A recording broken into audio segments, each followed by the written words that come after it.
जैसा सोचोगे तुम वैसा बन जाओगे, जैसा कर्म होगा वैसा फल पाओगे।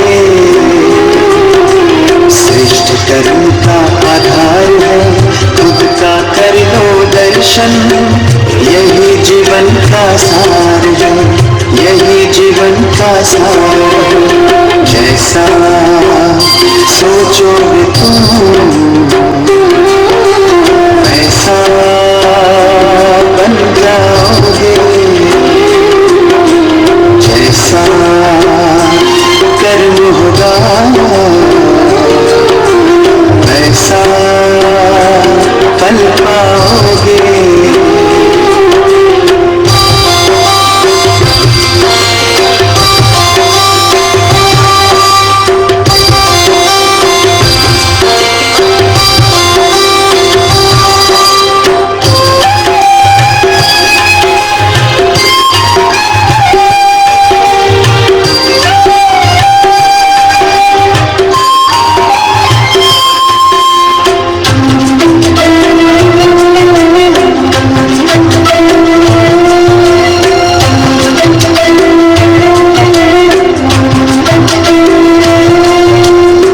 अब आज के विषय की ओर हम बढ़ते हैं।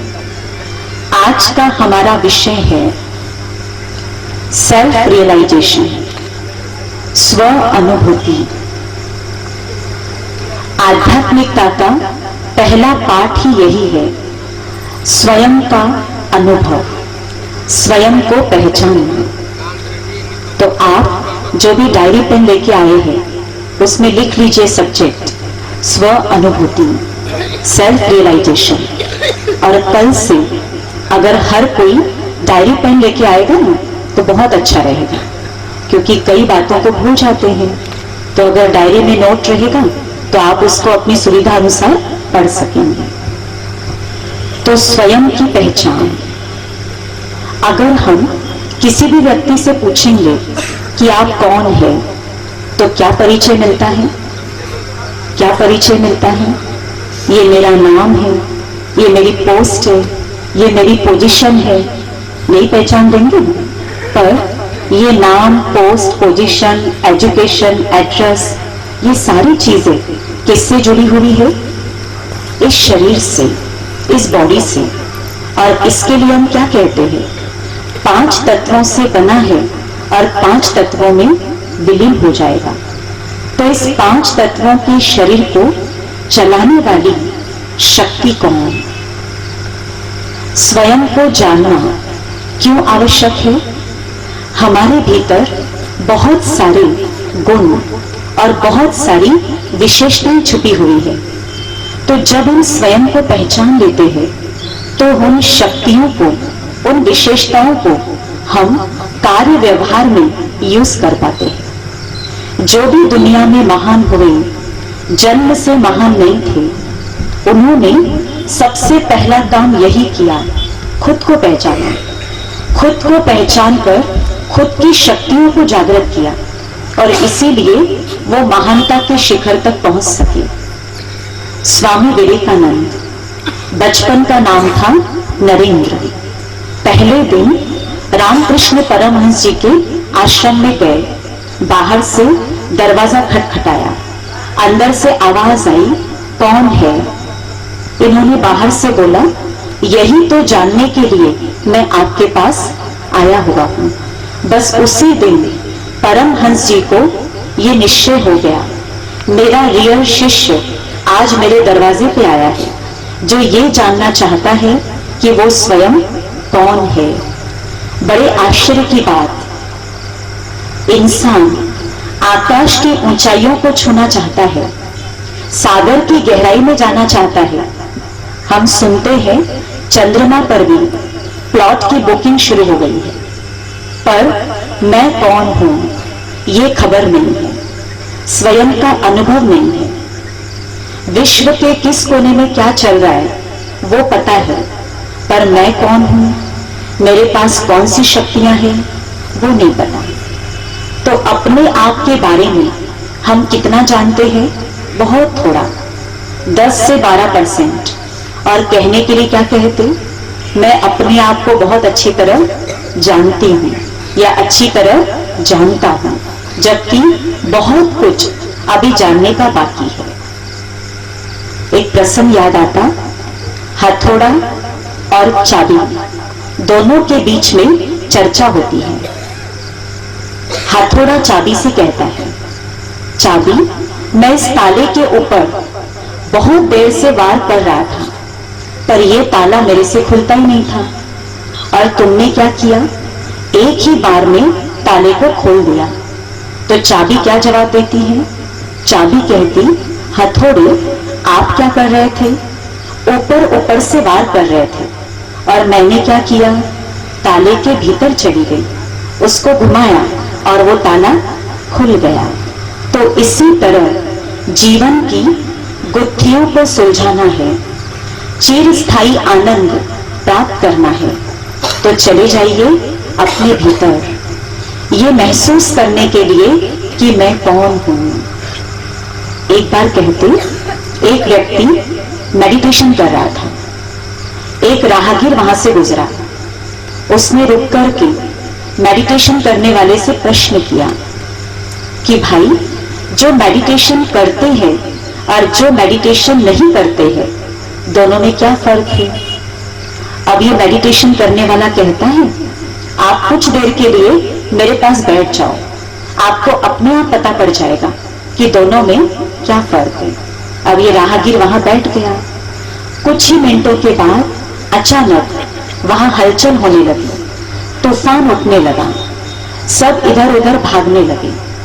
ये राहगीर भी उठ करके दौड़ने लग गया। अब ये राहगीर देखता है कि मेडिटेशन करने वाला तो चुपचाप बैठा हुआ है।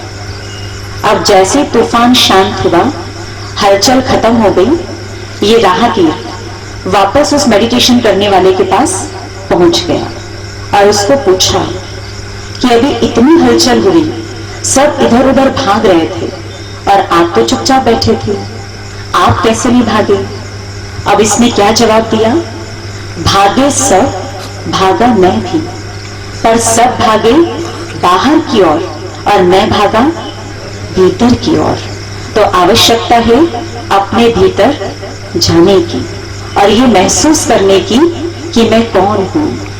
तो आप में से कौन कौन है जो आज चाहते हैं स्वयं का अनुभव करना? तो जो स्वयं का अनुभव करना चाहते हैं दिल से, वो जरा हाथ खड़े करें। वो सभी चाहते हैं, तब तो आप यहां आए हैं, ऐसे ही कहेंगे ना। तो देखिए, दिन भर की दिनचर्या में हम सभी मैं और मेरा, इन दो शब्दों का इस्तेमाल कितनी बार करते हैं?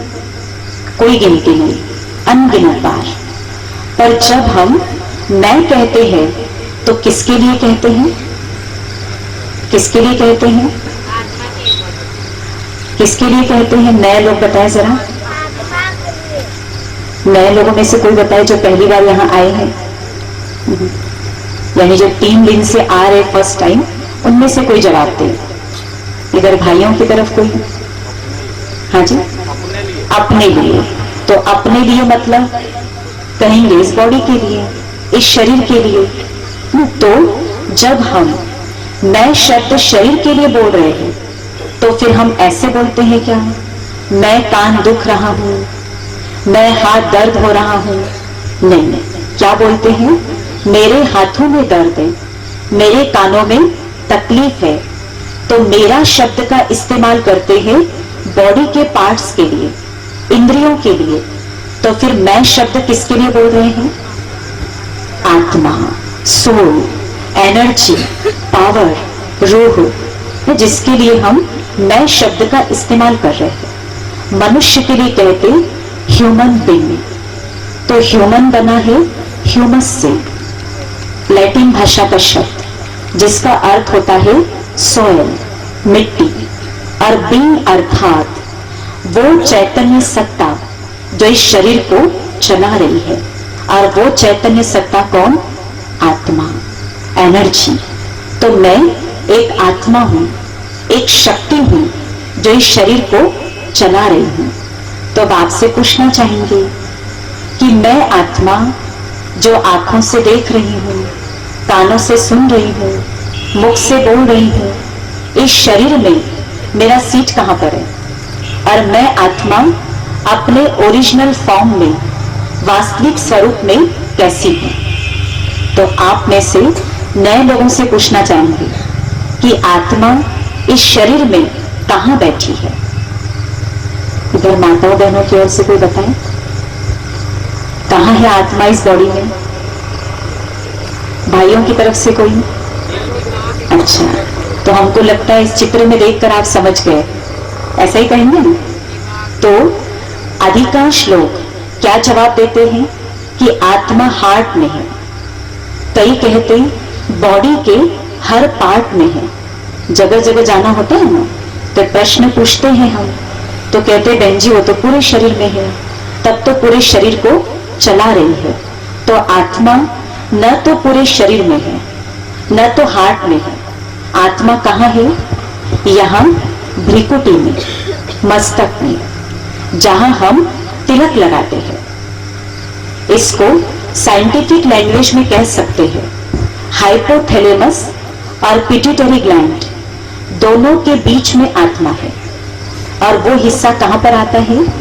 यहां से और यहां से जो बिल्कुल बीच का भाग है, वहां मैं आत्मा मौजूद हूं। इसीलिए तिलक यहां दिया जाता है और तिलक देकर के उसके ऊपर चावल लगाया जाता है, जिसको कहते हैं अक्षत। तो अक्षत अर्थात जिसका कभी क्षय नहीं होता, जिसका कभी नाश नहीं होता। तो वो चैतन्य शक्ति आत्मा यहाँ है, इसलिए यहाँ पर तिलक दिया जाता है। गुरु ग्रंथ साहिबा में लिखा है, भ्रिकुटी के बीच में चमकता है अजब सितारा। भ्रिकुटी के बीच में चमकता है अजब सितारा। तो वो अजब सितारा कौन?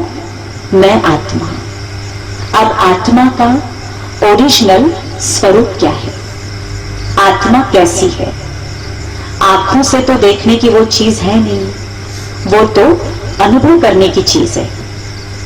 आप देखो, विज्ञान की सत्ता भले ही चांद तक पहुंच गई, भले ही बड़े बड़े आविष्कार कर लिए, पर आत्मा और परमात्मा ये दोनों ही ऐसी सत्ताएं हैं जहां तक साइंस की शक्ति भी नहीं पहुंच पाई। तो आत्मा अपने ओरिजिनल स्वरूप में कैसी है? ज्योति बिंदु। ज्योति बिंदु, ज्योति का एक वो बिंदु है, पॉइंट ऑफ लाइट। और वो भले ही बहुत छोटी बिंदी है, अति सूक्ष्म, पर उसकी चमक सितारे से भी ज्यादा है, उसका प्रकाश हीरे से भी ज्यादा है। अब कई कहते हैं मन अशांत रहता है। अगर मन को शांत करना चाहते हैं तो एक प्रैक्टिस आप दिन भर में बीच बीच में करिए। कौन सी प्रैक्टिस? मैं मस्तक के बीच चमकती हुई बिंदी हूं, आत्मा, और मुझसे निकल रहा है सुनहरा लाल प्रकाश। सुनहरा लाल प्रकाश मुझसे निकल रहा है और मैं चमकती हुई बिंदी मस्तक के बीच। तो चलिए 1 मिनट के लिए आंखें बंद और विजुअलाइज करेंगे अपने आप को।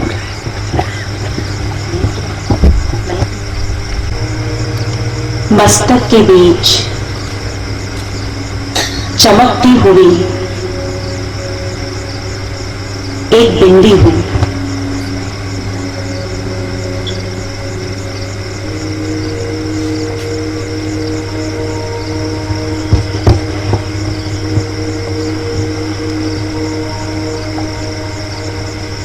मस्तक के बीच चमकता हुआ मैं एक सितारा हूं।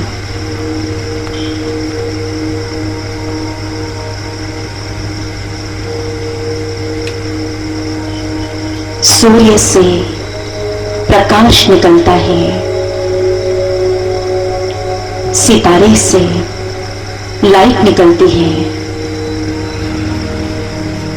मुझसे निकल रही है सुनहरे लाल प्रकाश की किरणें।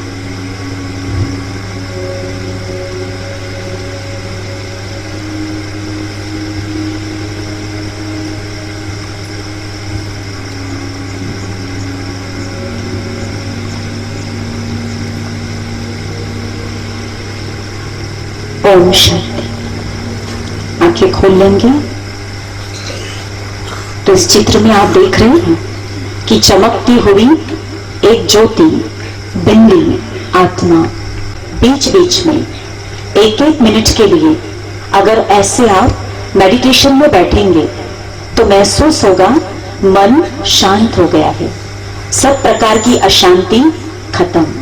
और ऐसा अभ्यास करने से एकाग्रता बढ़ती है और हम जितना शरीर के भान से ऊपर उठते जाते हैं तो जो रोग है, बीमारियां हैं, उसकी महसूसता भी कम हो जाती है।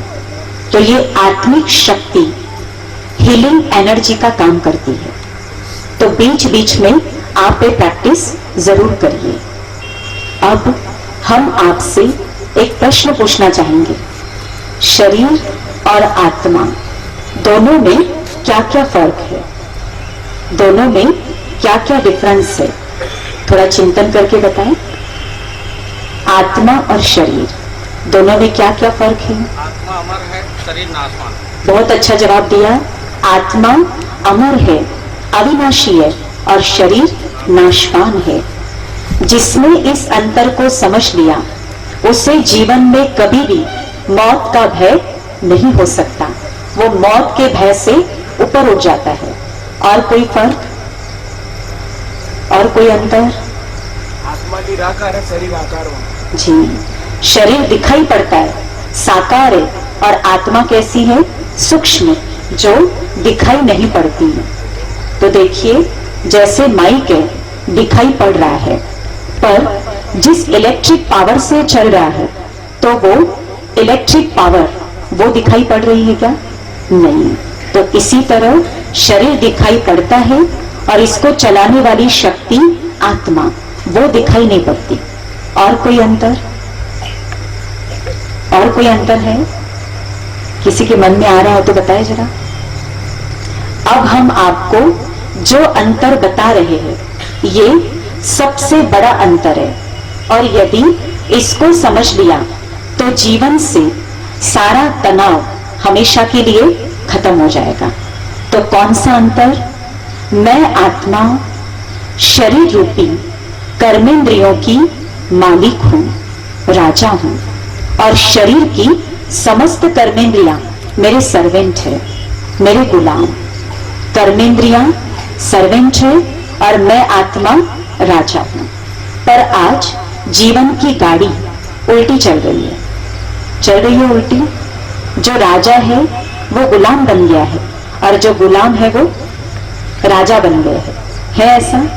इसीलिए आप देखो दिन भर में कितनी ही बार हमारे मुख से निकलता है, क्या करूं, चाहती तो नहीं थी पर बोल दिया, सोचना तो नहीं चाहिए था, सोच चल गया, देखना तो नहीं था पर देख लिया, खाना तो नहीं चाहिए था पर खा लिया, पीना तो नहीं था पर पी लिया। होता है ऐसा? होता है। तो इससे क्या महसूस होता है?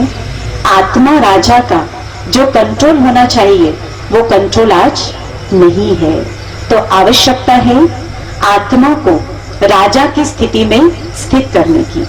तो आप में से कौन कौन चाहते हैं कि मैं आत्मा मालिक बन जाऊं, मन की भी, मुख की भी, आंखों की भी, हाथों की भी, सब चीजों की? जो चाहते हो जरा हाथ उठाएं, दिल से हाथ उठाना। अच्छा, सभी है। आप अपने आप के लिए ताली बजाइए, क्योंकि आप सब राजा बनना चाहते हैं। पर किसके राजा? अपने, यानी स्वयं के। ये नहीं सबके ऊपर राजा ही करना शुरू कर दो, अपने राजा बनना है। तो क्या करना है इसके लिए? आपको एक होमवर्क दे रहे हैं। आज आत्मा राजा बन के अपने आप को आज्ञा देना शुरू कर दीजिए। तो सबसे पहली आज्ञा आज अपने मुख को देनी है। क्या आज्ञा देनी है? हे मुख, कैसी भी परिस्थिति में तुम्हें मीठे शब्द ही बोलने हैं। कोई गुस्सा करे, कोई कुछ भी करे, पर मुझे कैसा बोलना है? मीठा। तो जो ये होमवर्क कर सकते दिन भर, अब वो जरा हाथ उठाएं। अभी हाथ कम हो गए, है ना? कम हो गए। आप लक्ष्य रखिए, उसमें सफलता मिलेगी। अब मान लीजिए एक बात और बता दें। आपने सोचा मुझे हर परिस्थिति में मीठा बोलना है, पर सामने वाला अपशब्द बोल रहा है, गुस्सा कर रहा है। हो सकता है अब आपको उस स्थिति में मीठा बोलना कठिन लग रहा हो सकता है ना ऐसे। तो आप उस स्थिति में क्या करिए? आप अपने मुख को कहिए, अभी तुम कम से कम चुप रहो। क्या करो? चुप रहो। तो ये हो सकता है, कहते एक चुप और 100 सुख। तो अब जो कहते हैं कि हम मीठा बोलेंगे, और जहां मीठा बोलना कठिन लग रहा है वहां चुप रहेंगे। अब वो जरा हाथ खड़े करें। काफी लोग हैं, है ना? तो इस तरीके से रोज जो होमवर्क दे रहे हैं ना, अगर बस उसके ऊपर ही ध्यान देंगे तो आप देखेंगे प्रैक्टिकल जीवन में परिवर्तन अपने आप आएगा। और लोग आपको कहना शुरू करेंगे कि आप बहुत बदल गए हैं। पर कैसा बदलाव? पॉजिटिव। बस एक काम करना है, जो रोज यहाँ होमवर्क मिल रहा है उसके ऊपर अच्छी तरह अटेंशन रख के हमको चलना है। ठीक है? ऐसे ही हमारी संस्था में एक भाई आते थे, उनकी एज 65 साल। सिगरेट पीने की आदत बहुत पक्की हो गई थी। उनके परिवार वाले उनकी इस आदत से परेशान थे। सिगरेट पीना छोड़ना चाहते थे, छोड़ नहीं पाते थे। अब जैसी संस्था में आए, उनकी आदत छूट गई। उन्होंने अपना अनुभव सुनाया। बोले, बहन जी, सिगरेट से इतना मेरा प्यार कि मैंने अपने परिवार को कह दिया था कि अंतिम समय मेरी चिता के पास 20-25 पैकेट सिगरेट के रख देना। पर बोले, जैसे मैंने यहाँ सुना आत्मा मालिक बन के, राजा बन के ऑर्डर करो अपने मन को, अपने मुख को, तो ये इंद्रियां और मन ऑर्डर को मानने लगेगा। तो बोले, बस मैंने ऑर्डर करना शुरू कर दिया कि मन, तुझे इस व्यसन को छोड़ना है, तुम ये व्यसन छोड़ दो। और बोले 3 महीने में मेरी आदत पूरी बदल गई। पहले 20-25 पीता था दिन भर में, फिर वो 18 हो गया, 15 हो गया, 10 हो गया, 5 हो गया, 1 हो गया, और आज की डेट में 0। अब मैं बिल्कुल नहीं पीता हूं। तो कैसे आया ये परिवर्तन? आत्मा राजा बन के ऑर्डर किया। तो आज से हम भी क्या करें? आत्मा मालिक बन के ऑर्डर करें अपनी इंद्रियों को। तो देखिएगा ये कर्मेंद्रियां ऑर्डर को मानना शुरू कर देंगी।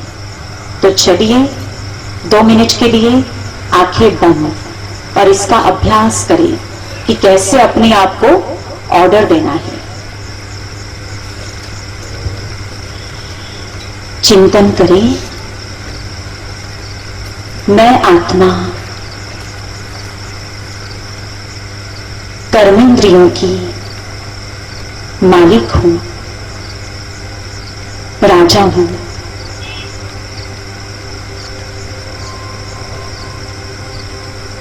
मस्तक सिंहासन पर मैं विराजमान हूं।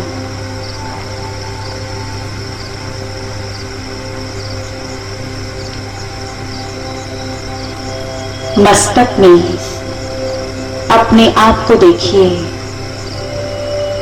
चमकता हुआ सितारा।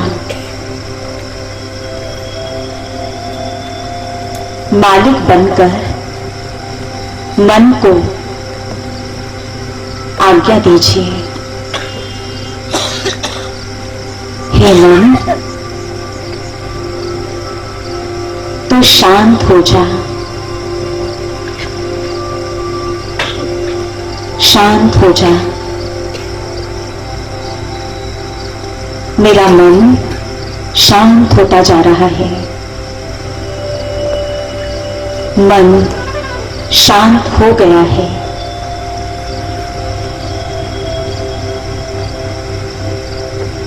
मन सब हलचलों से दूर हो गया है।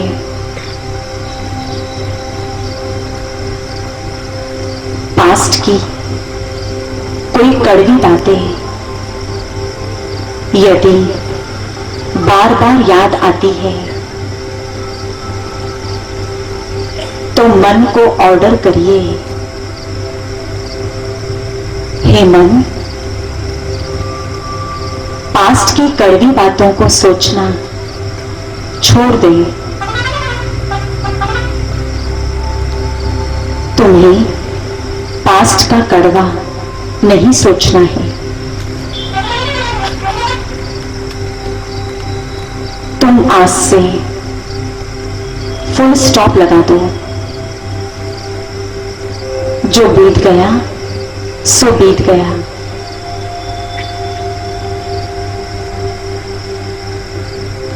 अगर कोई व्यसन आप में है,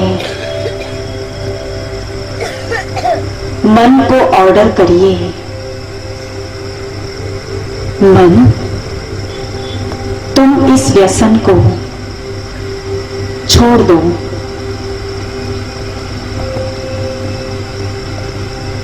क्योंकि इससे कोई फायदा नहीं है।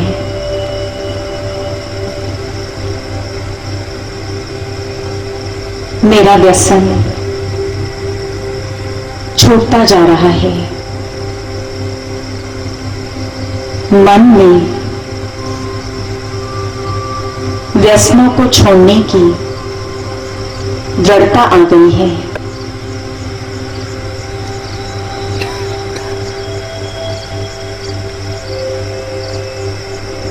ओम शांति। आंखें खोल ली। तो बस इसी तरह हमें क्या करना है, आत्मा मालिक बन के, आत्मा राजा बन के अपनी इंद्रियों को आज्ञा देनी है। तो जब सीट पे होता है ना कोई व्यक्ति, तब उसके ऑर्डर को माना जाता है। तो आप भी सीट पे सेट होके आत्मा अनुभव करते हुए ऑर्डर देंगे तो कर्मेंद्रियां ऑर्डर को सुनना शुरू कर देंगे। ठीक है?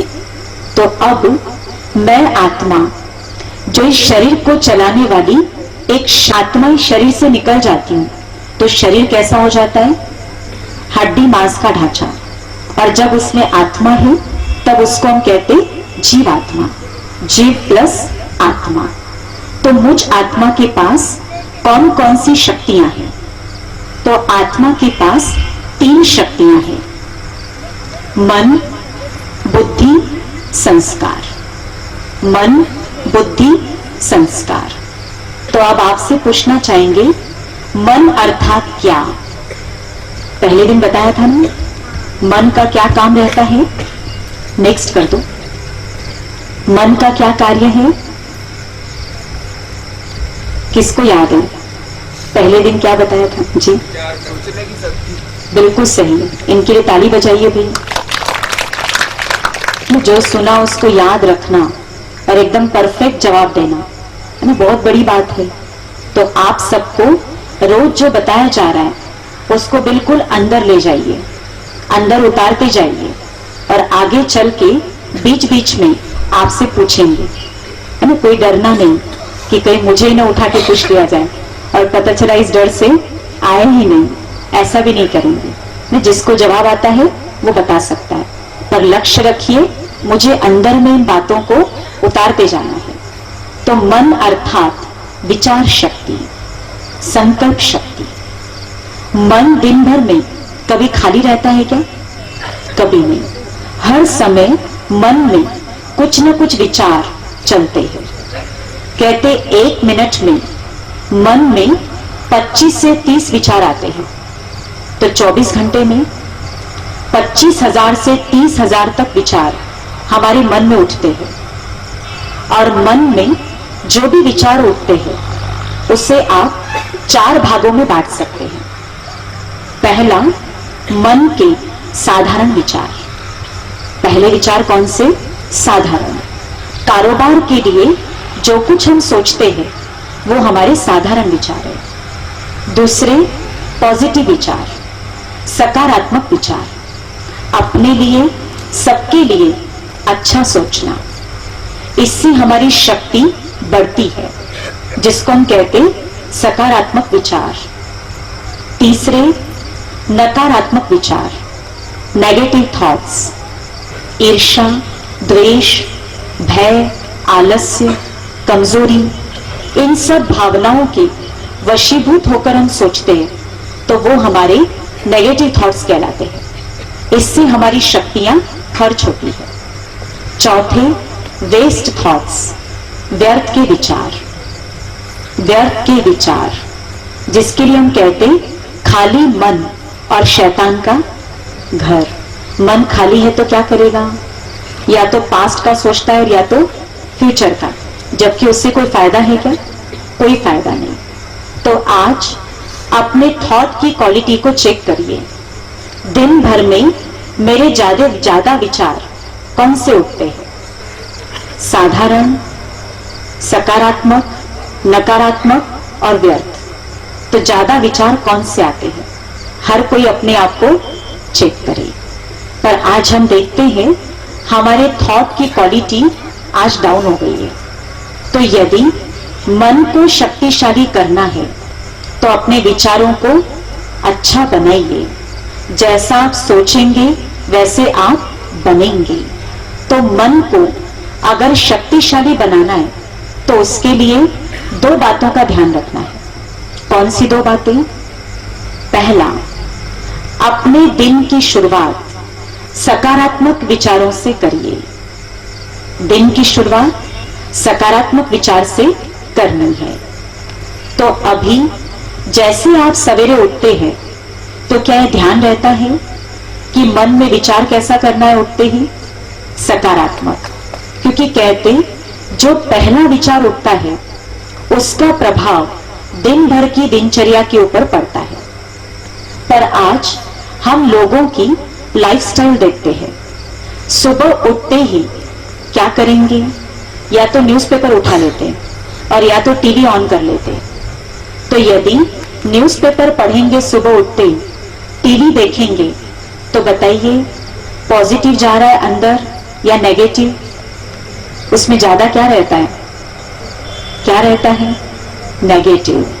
जैसे खोला, फलानी जगह नक्सलियों ने बम विस्फोट कर दिया, तो सुबह सुबह अगर फीडिंग ही ऐसी करेंगे तो बताइए दिन भर में लाइफ में कितने विस्फोट होंगे, है ना? तो सुबह सुबह फीडिंग कैसी करनी है? पॉजिटिव। आप पढ़िए, उसकी मना नहीं है, पर एकदम से उठते ही नहीं। आप उठते ही 5 या 10 मिनट के लिए चुपचाप बैठिए और अपने मन को आप सकारात्मक विचारों से भर दीजिए। देखिए उसका चमत्कारिक रिजल्ट खुद ब खुद आपके सामने आना शुरू हो जाएगा। तो आपको पहले दिन से जो भी स्पिरिचुअल इंजेक्शन मिल रहा है, अगर उस स्पिरिचुअल इंजेक्शन को भी आप सुबह उठते ही याद करेंगे तो उसका चमत्कारिक परिणाम आपको मिलने लगेगा। तो आप में से कोई ऐसे हैं जिनको सुबह उठते ही स्पिरिचुअल इंजेक्शन याद आता है रोज का? कोई अगर ऐसे हो तो हाथ उठाए जरा, आज हम देखना चाहेंगे। 2 लोगों ने हाथ उठाया, 3, 4, 5, 6, धीरे धीरे उठते जा रहे। अब एक बार अच्छे से उठा दीजिए जिनको भी सुबह उठते याद आ जाता है। अच्छा, 20-25 लोग हैं, तो देखिए अच्छी रिजल्ट है। पर कल से क्या करना है? सभी को इस बात का ध्यान रखना है, सुबह उठते ही हड़बड़ी कारोबार की मत करिए। 5 मिनट के लिए बिस्तर में ही चुपचाप बैठ जाइए और जो आपको स्पिरिचुअल इंजेक्शन दिया जा रहा है उसको याद करिए। और मान लो अगर नींद का प्रभाव अभी भी है, नींद अभी आ रही है, तो कम से कम हाथ मुंह धो लीजिए और फिर 5 मिनट के लिए आप बैठ जाइए और अपने आप को चिंतन से भर दीजिए। मैं भगवान का बच्चा हूं, ईश्वर के वरदानों का हाथ मेरे सिर पर है और सफलता मेरा जन्मसिद्ध अधिकार है। और कल क्या मिला था? Spiritual injection. क्या मिला था? मैं भगवान का बच्चा हूं, खुशियों के खजानों का मालिक हूं, खुशी मेरा खजाना है, जब तक जीना है मुझे खुश रहना ही है। तो रोज जो स्पिरिचुअल इंजेक्शन दिए जा रहे, उनमें से कोई भी एक स्पिरिचुअल इंजेक्शन को सुबह उठते ही याद करना है। दिन भर की दिनचर्या पर बहुत अच्छा असर होगा। अब मन को पावरफुल करने के लिए दूसरा अटेंशन रखिए, ज्यादा मत सोचिए। मुझे ज्यादा नहीं सोचना है। लोगों की नेचर क्या होती है? बात छोटी सी होगी और सोच सोच के उसको क्या करते हैं? पहाड़ बना देते हैं। तो छोटी बातों को बड़ा करना अच्छा है या बड़ी बातों को छोटा करना अच्छा है? बड़ी बात को छोटा। तो कब होगा ये? जब आप ज्यादा नहीं सोचेंगे। अब कई कहते हैं हमारे ऊपर जिम्मेवारी है, जिम्मेवारी है तो नहीं सोचेंगे तो काम कैसे चलेगा? कहते आप तो सब जिम्मेवारियों से मुक्त होके यहाँ आश्रम में आ गए हो, आपको क्या पता पड़ेगा? पर ऐसा नहीं है। आपके आगे एक बात रखे, परमात्मा इस विश्व नाटक का नियंता, इस वर्ल्ड ड्रामा का डायरेक्टर। आप सोच सकते हैं उनके ऊपर कितनी बड़ी जिम्मेवारी है कि नहीं? पर भगवान बहुत निश्चिंत है। तो आपके ऊपर कितनी जिम्मेवारी है? एक परिवार की, बिजनेस की, अपने कारोबार की, बस उतना ही तो है ना। तो परमात्मा विश्व नाटक का डायरेक्टर निश्चिंत, तो आप निश्चिंत नहीं रह सकते हैं क्या? बताइए, रह सकते हैं कि नहीं? कहते भले एक सेकंड के लिए जियो, पर बादशाह बन के जियो, निश्चिंत जीवन। और कोई भी चिंताएं है, जिम्मेवारियों को लेकर के टेंशन होता है, आज से उसको किसको दे दीजिए? परमात्मा को। और आप एक इंस्ट्रूमेंट है, आप एक निमित्त मात्र है। अपने आप को इंस्ट्रूमेंट समझ के काम करते जाइए और जिम्मेवारी किसके ऊपर छोड़ दीजिए? उसके ऊपर। फिर आप देखना कैसे वो आपकी जिम्मेवारियों को संभालता है। ये भी अनुभव करने की चीज है।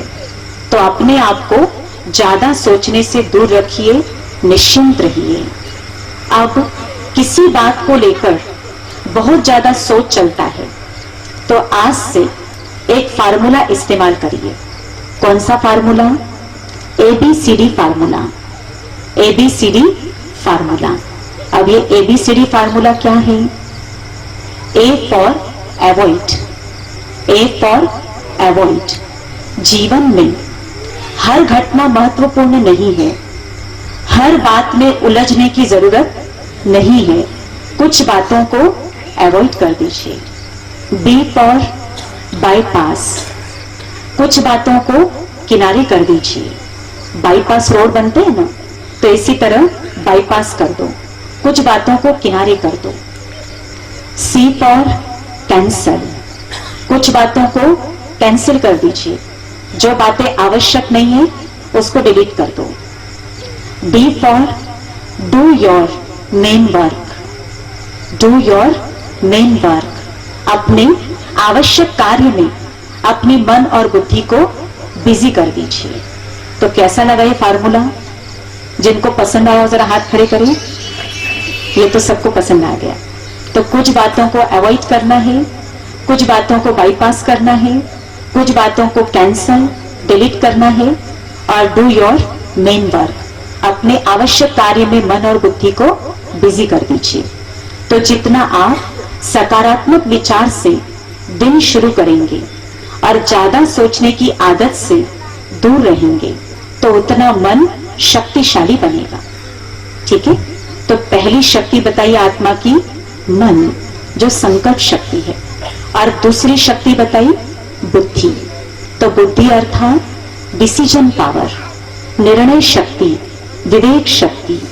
तो मन सोचता है और बुद्धि उसके ऊपर डिसीजन लेती है। और फिर हम उसको कर्म में ले आते हैं।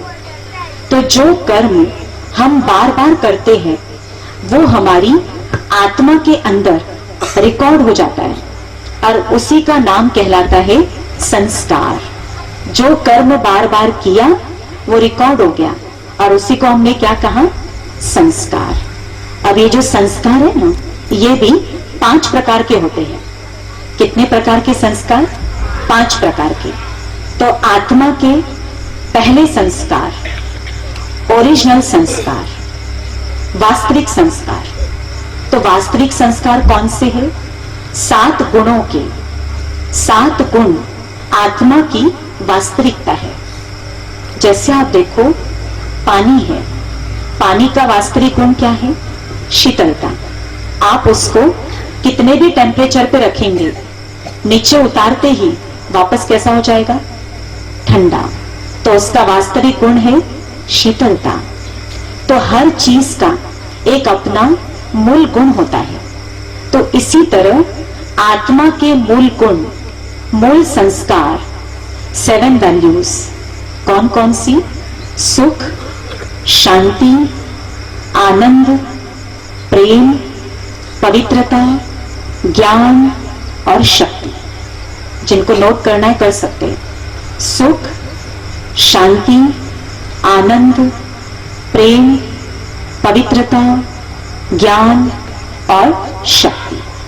ठीक है, ये आत्मा के वास्तविक संस्कार, 7 वैल्यूज। अब दूसरे संस्कार कौन से? पूर्व जन्म के संस्कार। पूर्व जन्म के संस्कार। तो आज हम देखते हैं एक माता पिता के 2 बच्चे, दोनों की नेचर कैसी होती है?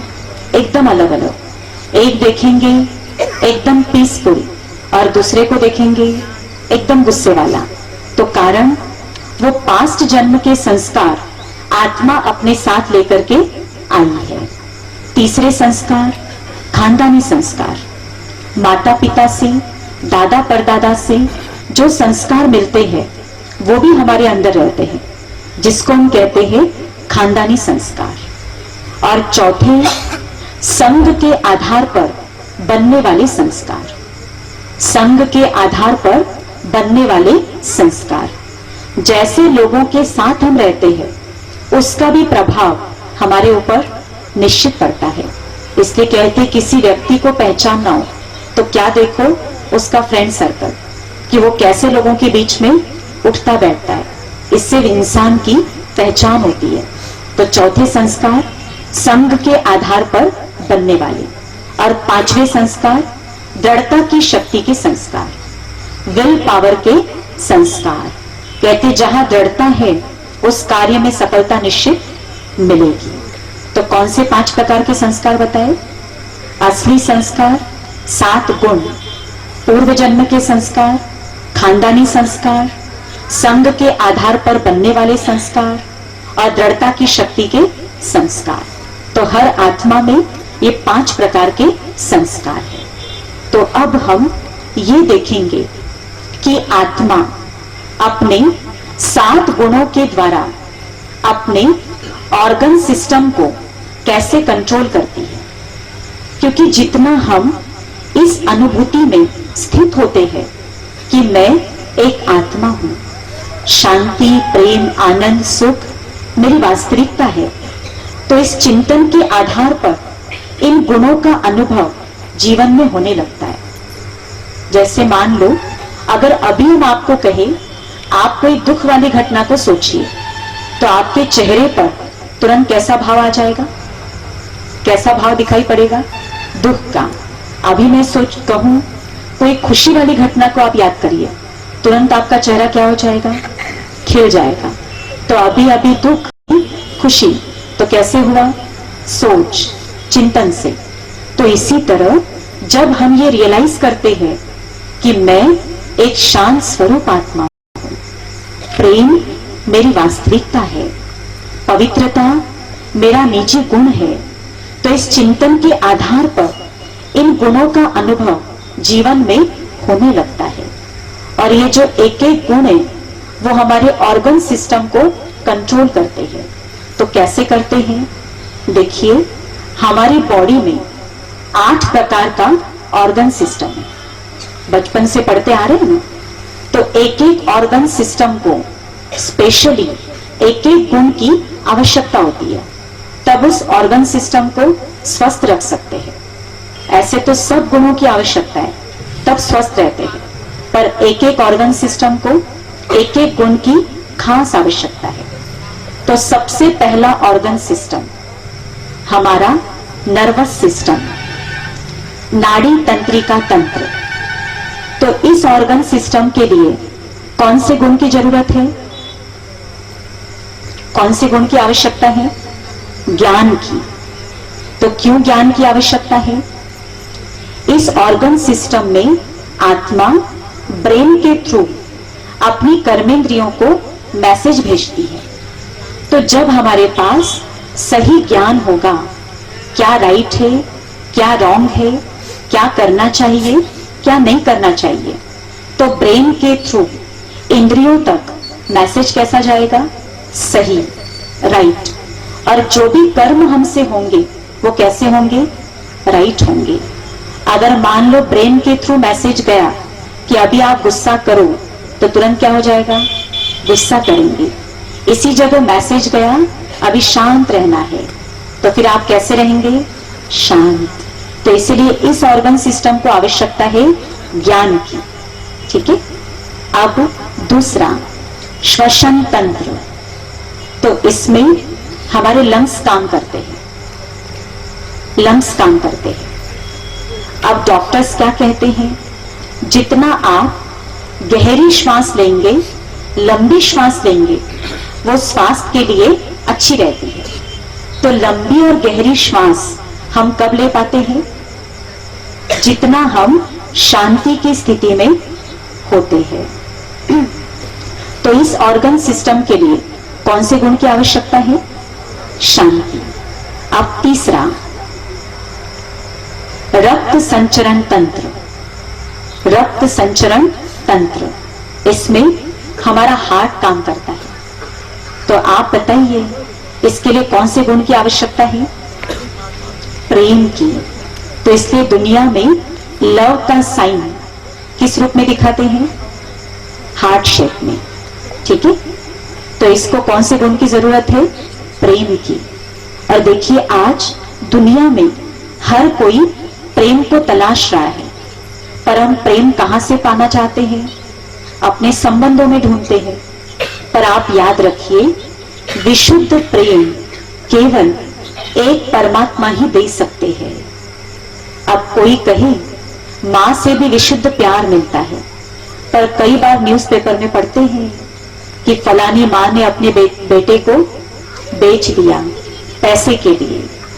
तो याद रहे, विशुद्ध प्यार का स्रोत एक परमात्मा है, और जिसका उस परमात्मा से संबंध जुड़ जाता है, उससे कभी भी हार्ट की प्रॉब्लम नहीं हो सकती।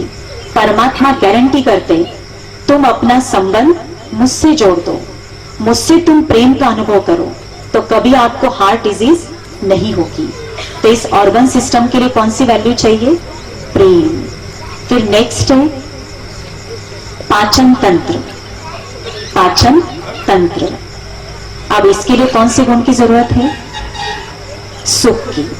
तो कल भी सुन रहे थे ना, जब मन खुश होता है तो आप सूखी रोटी को भी पचा लेंगे, और मन खुश नहीं है, मन में सुख नहीं है, तो आप 56 प्रकार का भोजन भी पचा नहीं पाएंगे। तो इसीलिए इस ऑर्गन सिस्टम के लिए कौन से वैल्यू की आवश्यकता है? सुख की। अब नेक्स्ट है 5 sense organ and immune system. 5 ज्ञानेंद्रियां एवं रोग प्रतिरोधक शक्ति। 5 ज्ञानेंद्रियां और रोग प्रतिरोधक शक्ति। अब इस ऑर्गन सिस्टम के लिए चाहिए पवित्रता। कौन सा गुण चाहिए? पवित्रता। डॉक्टर्स क्या कहते हैं? जितना आप अपनी कर्मेंद्रियों को साफ सुथरा रखेंगे, उतना आप बीमारियों से दूर रहेंगे। और जिस व्यक्ति का मन जितना पवित्र है, जितना शुद्ध है, उसकी रोग प्रतिरोधक क्षमता उतनी बढ़ जाती है। तो इस ऑर्गन सिस्टम के लिए कौन से गुण की जरूरत है? पवित्रता की, शुद्धता की। अब नेक्स्ट है हड्डी व मांसपेशियां, बोन्स एंड मसल्स, जो हमारी बॉडी को स्ट्रक्चर प्रदान करती है। तो इसके लिए कौन से गुण की जरूरत है? कौन से गुण की आवश्यकता है? शक्ति की आवश्यकता है। ठीक है। अब नेक्स्ट है hormones and creative system. Next कर दो, हार्मोन्स एंड क्रिएटिव सिस्टम। अब इसके अंतर्गत कहते हर 7 साल में हमारे शरीर की कोशिकाओं में एक बदलाव आता है। तो ये शरीर के अंदर की एक गुप्त प्रक्रिया है। तो इसके लिए कौन से गुण की आवश्यकता है? आनंद की। और आनंद का अनुभव व्यक्ति तभी कर सकता है जब वो अपने सत्य स्वरूप में स्थित होता है, जब वो अपने आत्म स्वरूप में स्थित होता है। और ये जो आनंद है ये हाईएस्ट गुण है। आप देखेंगे हर गुण का आपको अपोजिट वर्ड मिल जाएगा। शांति का विपरीत है अशांति, सुख का अपोजिट है दुख, हर गुण का मिलेगा। आनंद शब्द का कोई अपोजिट वर्ड है क्या? बताइए, नहीं है ना। तो ये आनंद अपने आप में इतनी ऊंची वस्तु है। तो इस आनंद के गुण की आवश्यकता है इस ऑर्गन सिस्टम के लिए, हार्मोन्स एंड क्रिएटिव सिस्टम। अब लास्ट है उत्सर्जन तंत्र, जिसके द्वारा वेस्ट पदार्थ शरीर से बाहर निकलता है। तो इसके लिए कौन से गुण की जरूरत है? सभी गुण। जब सब गुण होंगे, सातों ही गुणों का अनुभव होगा, तो ये उत्सर्जन तंत्र भी एक्यूरेट वर्क करेगा। तो हम क्या समझाना चाह रहे हैं?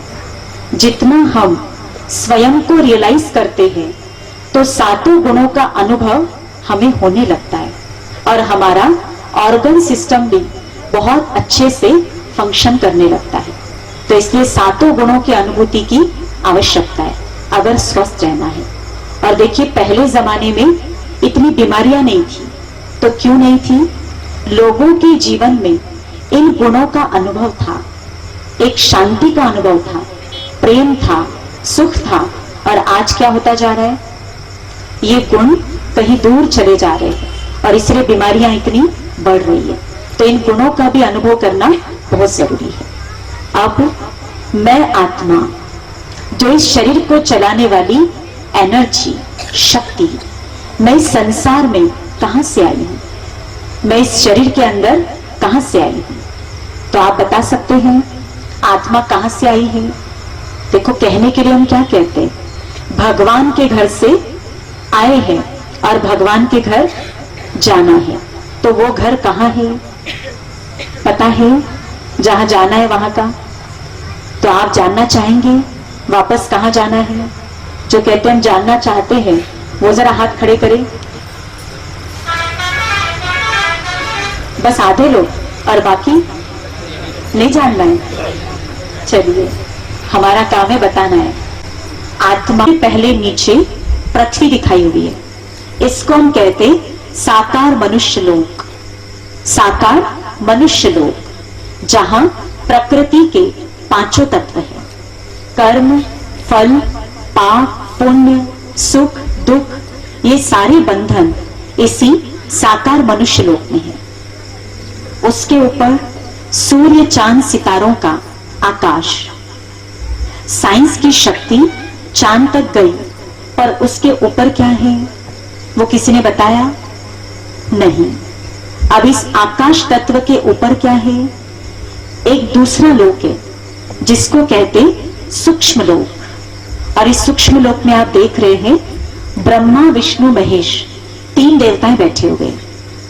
तो इस सूक्ष्म लोक में सूक्ष्म प्रकाश की काया वाले देवताएं रहते हैं, इसलिए इसको कहते सूक्ष्म लोक, जिनका हमारी तरह हड्डी मांस का शरीर नहीं है।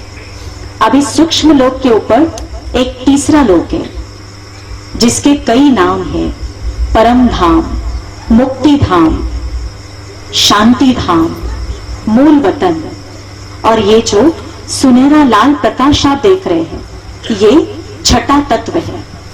इसके इस तत्व को कहते हैं ब्रह्म महतत्व। इस छठे तत्व का क्या नाम है? ब्रह्म महतत्व।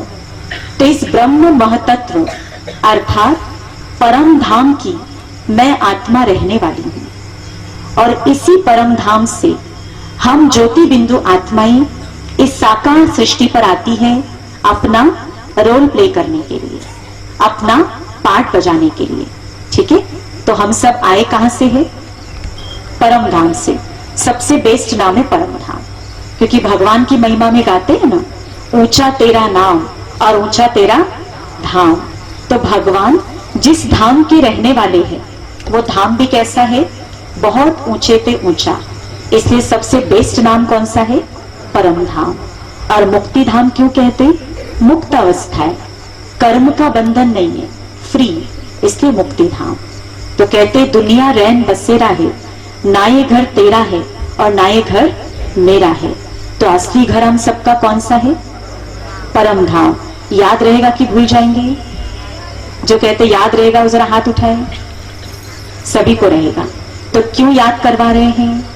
क्योंकि अभी हम सबको वापस परमधाम चलना है।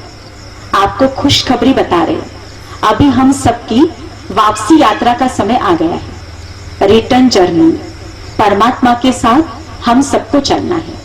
अब वापसी यात्रा के लिए क्या तैयारी करनी है वो आगे के सेशंस में आपको सब बताया जाएगा कि जब चलना है तो क्या तैयारी करनी है। तो आप सबको खुशी हो रही है कि नहीं हो रही है कि अब हम सबकी वापसी यात्रा का समय आ गया है? हो रही है ना? तो हम सब परमात्मा के साथ एक साथ इस संसार रूपी रंगमंच से चलेंगे अपने घर परम धाम। तो कैसे चलेंगे, क्या तैयारी करनी है, सब आपको विस्तार पूर्वक बताया जाएगा। ठीक है, अब आज का स्पिरिचुअल इंजेक्शन, उसका अभी मेडिटेशन में बैठ करके हम अनुभव करेंगे। तो सब अपना कार्ड निकाल लीजिए और हमारे साथ उसको रिपीट करेंगे। अपना सीधा हाथ ऊपर और थोड़ा बुलंदी के साथ इस स्पिरिचुअल इंजेक्शन को हमारे पीछे दोहराइएगा। मैं अति शक्तिशाली आत्मा हूं, प्रकाश पुंज हूं, शक्ति पुंज हूं, प्रकाश पुंज हूं, शक्ति पुंज हूं। मैं एक अति शक्तिशाली आत्मा हूं। Thank you. हाथ नीचे। तो अभी हम मेडिटेशन में इसका अनुभव करेंगे। तो कैसे करना है?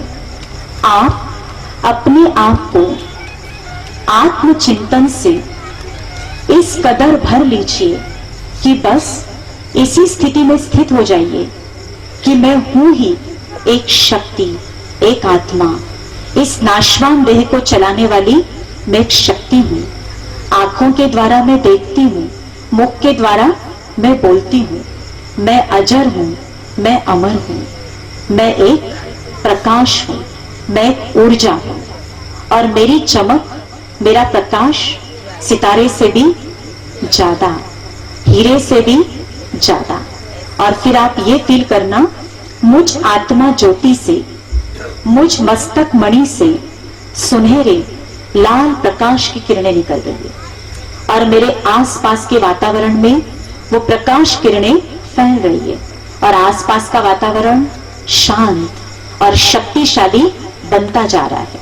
बस इसी अनुभूति में अभी हम 5 मिनट के लिए बैठेंगे और मेडिटेशन के बाद जैसे गीत बजेगा तो उस गीत के एक एक शब्द को ध्यान पूर्वक सुनते हुए और उसी अनुभूति का आप आनंद लेते रहेंगे ना, उसी अनुभव में आप खोए रहेंगे।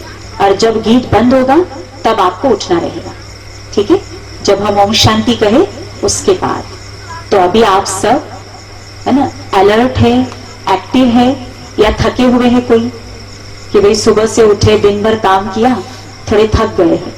कोई थके हुए तो नहीं है ना? जो थके हुए नहीं है, एकदम तरोताजा है, वो जरा हाथ खड़े करें। सभी हो गए तरोताजा। तो इसका मतलब अभी आप मेडिटेशन में बहुत अच्छे से बैठेंगे और बहुत अच्छा अनुभव आप करेंगे, ऐसे समझे ना। तो चलिए 5 मिनट के लिए चले अपनी आत्म अनुभूति की तरफ। सब तरफ से समेट लीजिए।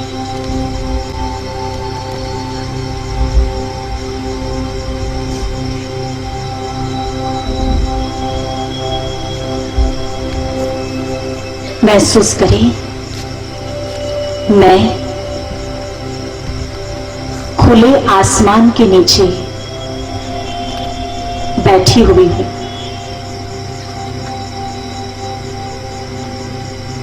आकाश में चमकते हुए सितारे की तरफ देखिए। जिस प्रकार आकाश में सितारे चमक रहे हैं, उसी तरह मैं भी मस्तक के बीच चमकता हुआ एक सितारा हूं।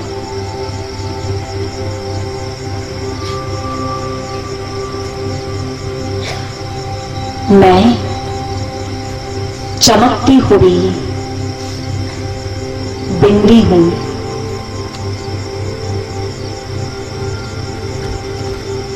मैं अजर हूं, अमर हूं, अविनाशी हूं। मैं देह की समस्त इंद्रियों की मालिक हूं, राजा हूं।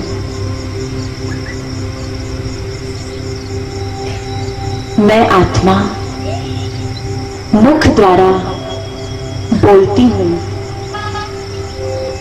कानों द्वारा सुनती हूं,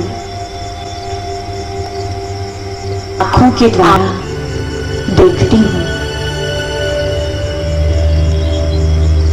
मैं समस्त कर्मेंद्रियों की मालिक हूं।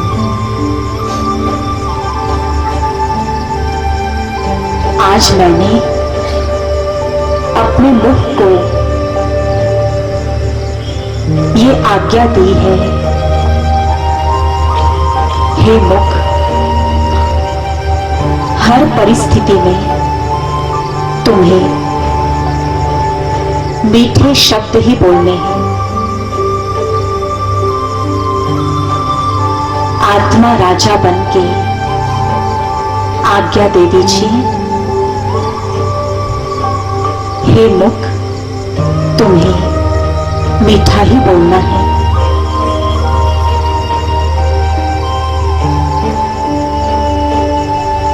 फील करिए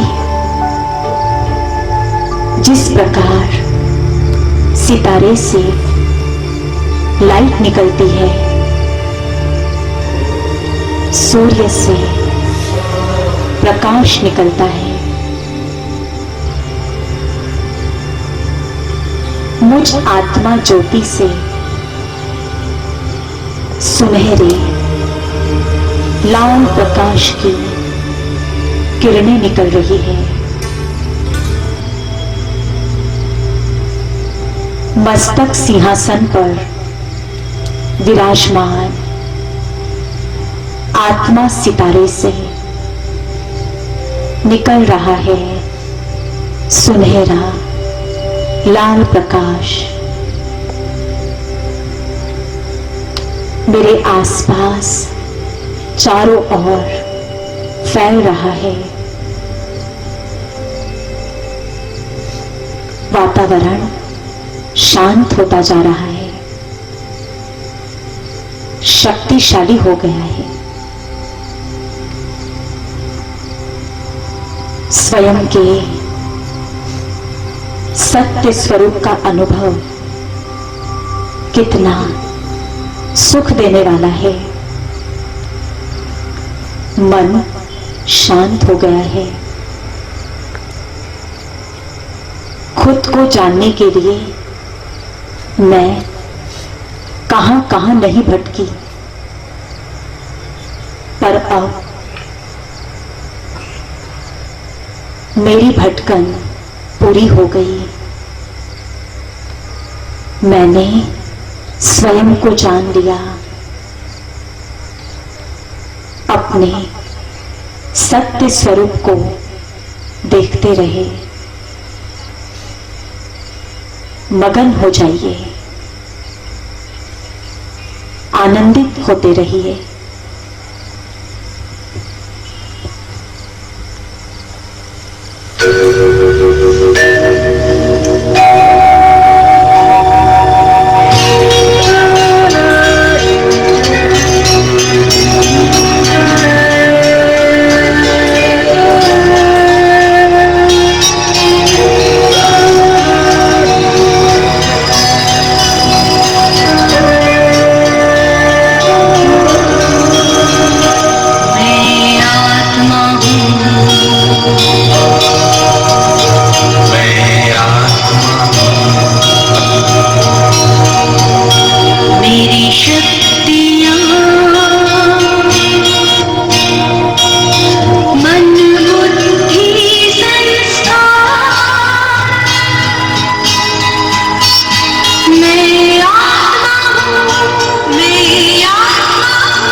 कल भी ठीक 7 बजे आप सभी पहुंच जाएंगे। कल के शिविर में हम बहुत सुंदर उत्सव मनाने वाले हैं, परिवर्तन उत्सव। अब वो परिवर्तन उत्सव क्या है वो कल आप आएंगे तब आपको यहाँ पर पता पड़ेगा।